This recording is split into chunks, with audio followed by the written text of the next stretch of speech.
Hello everyone, I'm going to do another scrapbook layout using the fabulous Change of Scenery paper pack. It comes in a kit and I've run through the kit elements before. These are the papers that I have left. So the back side of this postage one is this icon page, and I've got the pine stripe here and the burlap. I'm going to make this page a bit of the hero. Last time, if you haven't caught the video already, I shared how I created this one here, but this time I think I want to feature this postage stamp. So I have a bit of an idea in my head, just like the previous layout. It's one that I had as soon as I saw the paper pack, and I've already started cutting into this paper with my scissors. Now that might be a bit scary. I'm not going to cut up all of these postage stamps individually at this stage yet. So if this plan works, I won't have to cut them out individually, but it's my fallback plan if this doesn't work. So you can see I've started separating this with my scissors, and I am just basically cutting in between the postage stamps to create a bit of a border edge that's going to go across my 2-page spread.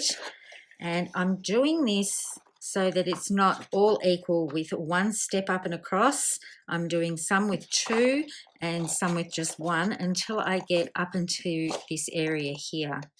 So I'm just turning my paper because I want to retain the left and the right side, and then I'm going to put this out onto probably white daisy cardstock just to see if I like how that looks or if I need to do a little bit more cutting with my pages. So I'm just going to finish this bit off. And I know that I want to finish it up this top corner here. So I'm going to make this last one just up to here and then come across like this. And there are 2 ways I'm thinking of doing this. So I'm going to get my base pages out and I will show you what I'm thinking. So there we have it. The 2 pieces are cut. The other side of this paper is this icon, but I really want to use this postage stamp paper. For me, this pattern paper here is a hero and this one's a hero too. I love the colors in this. So I'll just bring in some white daisy. I think that's going to be my background. And what I can do with this element is have this area here on the left page and then put this area here on the right. And my process normally is just to get out some 6x4 photo holders. And for this one, I'm thinking of doing a little bit of tucking as well. I did that with the previous layout that I used for this collection, but I'm not going to tuck everything under here. I just want some of these to be tucked, like this one on maybe this side. And then this one, I think what I'm going to do is have this sort of layout. I'm going to bring in a 4x4, so I might push that up a little bit and nestle that 4x4 in here. And then maybe a 4x4 photo here, and possibly a 3x4 here. I quite like how that looks. And then I start thinking about what mats I'm going to use. So I'm going to bring in some pine scraps. This is just going to give me an idea. They're not cut to the size that I need, but I can get an idea with this of whether or not I like the look of the pine with this. And I think the pine is going to be the winner. I don't think I need to pull out any other colours at all. So I do keep all my scraps so I can cut down photo mats. And also it helps with the visual just to do this sort of process to start with. This is how I normally start with a pattern paper. I start with a pattern paper, I've got my photo placeholders, and then I start bringing in elements that I think might work.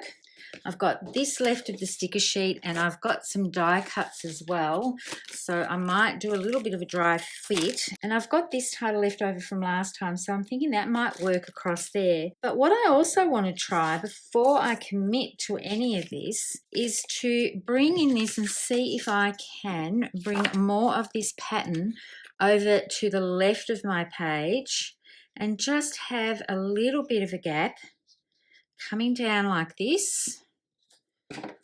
And then that gives an idea of what I could possibly do using this mainly on the left page, and then maybe doing one focal photo. Thinking a landscape photo would work quite well. And I want to leave enough of this cut here to give the idea of how that's separated. And then I could use this strip here onto my right page. So I'm thinking I quite like this. So I just have to make my mind up whether I want this to be more uniform. It's quite controlled, having the exact sort of side coming across on the left edge to the right edge. So I think what I'm going to do is go a little bit off on a tangent and cut this, and then put some of that on the right page, and then I'll be able to cut some of this out as well as other little decorative elements. So I'm going to go away and do that and have a play around with the photo placements, and then I'll be back to show you what I've come up with. I've gone ahead and I've adhered these two pieces down. I actually put down a 5x7 photo here, just like I thought I was going to do. And then I made a grid pattern out of 6x4 photos so that I have a bit of a grid happening here. And once again, I've stuck one of those upside down. I seem to do that all the time, but that won't matter because there'll be a photo going over the top of that. Now I've gone through some of these die cut pieces, and I've selected some, so I've been auditioning some things to put on there. And what I've done with the piece that was here, there was another step here and then a whole entire 12-inch piece. I've trimmed that 12-inch piece off so that it goes on the right side. So after trimming this as a full 12-inch piece, I had a strip that had these icons on it, and you can see that I've fussy cut these out, and I've actually cut them so that there is a little bit of a postage look to them. I did not do that all the way around these. I just wanted straight cuts going, and I haven't bothered with the top piece here, but you can see how this all fits down, but it didn't quite go the whole 12 inches. So instead of just having this coming out from this area here, I decided to fussy cut out all of these images. So what I've decided to do is raise these over the top of pretty much the same image that's underneath. So I'm just going to fiddle around with this. I think I'm going to use this away title, and I'll have that coming out across here. This will be up, so this is all going to be partially over this photo, and I actually have two of these the same, but I don't want them both on this side, so I'm thinking I might put one down in this corner here just to balance off this little area here. And I also want to put one over top on this side, so that's going to go there. And then I've got two left. I could put this one here over top of that, but I think what I'm going to do is actually have it coming into the photo there, and then this one can come into here. So that forms a little bit of a grouping and brings them all along here. I've got Loving This, which is out of the wood grain chipboard pieces, and I've backed it in pine and put some foam tape on it. So that fixes up the empty center that I've got here. And then there were two little tags. So one's in the wood grain piece and one is in this section here, which is a flatter piece, but it's got a little bit of a design on it. I don't know if that's picking up on camera. It probably won't show under my hand. But I'm thinking that might be a good spot to put this because I can put the date on here. And then because I've got those bits there, I do want to bring more of this into the design. So I'm going to put this little hexagon up here. I might have it just sticking out from behind that away. I did audition this sticker here because I thought Loving This view might work, but because I've got Loving This here, it's a bit too much repetition, so I'm not going to use that one. I am going to use this away. And then from the sticker sheet, I've picked out this Beautiful. I've just cut that out of there so I can have a look at that. And I'm thinking I might put that coming off this little tag. I don't want to lose my position of these, so I'm just going to start adhering these down while I'm talking about the method of doing this. I've got two pieces of foam tape on here. I'm only peeling off the top one, so that way I'll be able to slip my photo under it. Now this one, I've got my foam tape coming right to the edge, so what I do is just peel it back a little bit and then snip off this area here, so only the side that is not on the photo is going to be adhered, and then I'll still be able to slip my photo underneath because I've left that carrier sheet part from the 3D foam tape. This is going to go up on foam tape, and I've brought out some leaves. I think these might look good coming out of the edge of this. Now I don't want to adhere all of this down until my photos are on. So what I'm going to do with this is just adhere for the moment just this little stem so that that will keep it in place, and then when I've got my photos on, I'll be able to adhere the rest of this if I think it's necessary. It's quite nice to have things like this with a little bit of movement to them, but it's such a fine piece. I will probably come back in and just adhere this piece down so it doesn't get caught too much. But I felt like this needed a little bit more greenery around it. It just looked a little bit all on its own without having this here. So I can move this around just so that I spread these leaves out a little bit. It hasn't quite dried. And then I'm just centering this onto the middle section here. Now I'm going to adhere this hexagon. I've got my glue out, so I'm just going to use that to put this down. I'm going to tuck that so that it comes out from behind this postage stamp. Now this is another sticker that is going to go partially across the photo.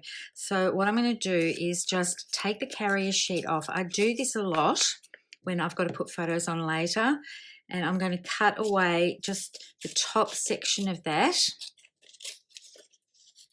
and down into this area here. So there's only this part here has got the protective bit still left on there, but then I know that I'll be able to put that down here and I'll still be able to slide my photo underneath. I think what I need to do with this is have this left edge here straight. I've got a couple of little geotags to attach. I think what I'm also going to do is cut out this Great Escape. I'm just going to dry fit it onto my page and see if I like the look of it. I haven't adhered these as yet because I want to make sure I've got things in the right position. So I am going to use this one, and I'm going to do this so that it's Great Escape on the one tag. So I'm going to commit to this and adhere this down. And I've tied these two together with one piece of twine so they become effectively one element. I have that tag nice and straight. So you can see, because I've put that straight, my words are going to be straight too. But before I actually adhere this, I think they're going to be a bit too big. So I'm just going to peel this off and trim it down with my scissors close to the word, because that helps me get a nice straight line. And this is going to fit better with Escape as well. So I'm going to trim Escape down as well, again just with my scissors, because I'm going close to the edge of the bottom of the words. It's quite easy to get that nice and straight. If you wanted to trim this with your trimmer, then don't take the carrier sheet away. And to match this one here, I'm going to trim off the edge as well. So that's going to go onto this tag. Quite love how that looks. I think I'm going to use Beautiful over this side. So I'm going to do the same thing. This time I'm going to trim it while it's on the carrier sheet. So because I've cut that down, I can peel away this excess. I want to keep my carrier sheet on here because I'm going to adhere this underneath here, and I don't want to stick it right down so I can slide my photo underneath. So I'm doing the same thing here. I'm trimming off the bottom and the top edge so that it looks the same style as this one here. I do like things when they match a little bit across the page.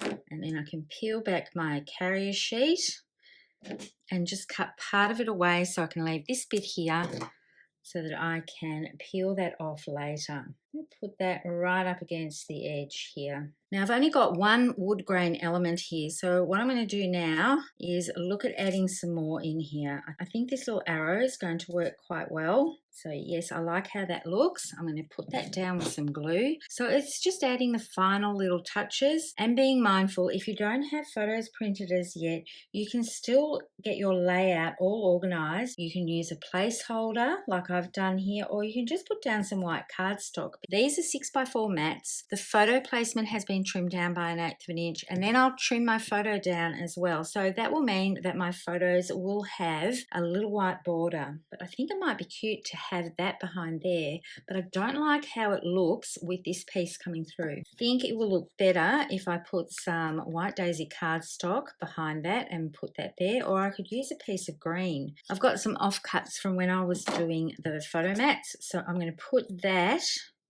behind here, and then I think I like that better than having a white look behind it. So this is a good trick. This is exactly what I did with this one. If you've got pattern paper, it gets a little bit busy sometimes when you go to put them straight down onto your page and you can see the pattern through it. So doing this means that you can cover that up And I'm looking at this one here because I've got this element, I've got part of that hexagon, although I have covered most of that up.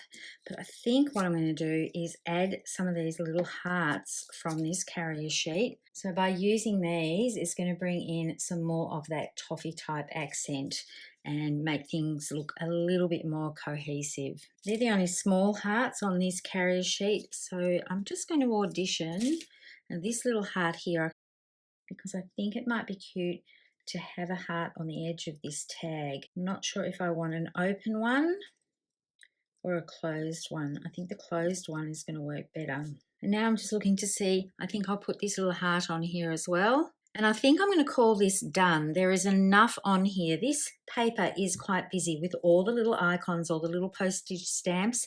Bringing these up has lifted it quite a bit, and I'm really happy with how that looks. I just need to stick down these little hearts, and this is where I absolutely love my pickup tool because it just makes everything so easy.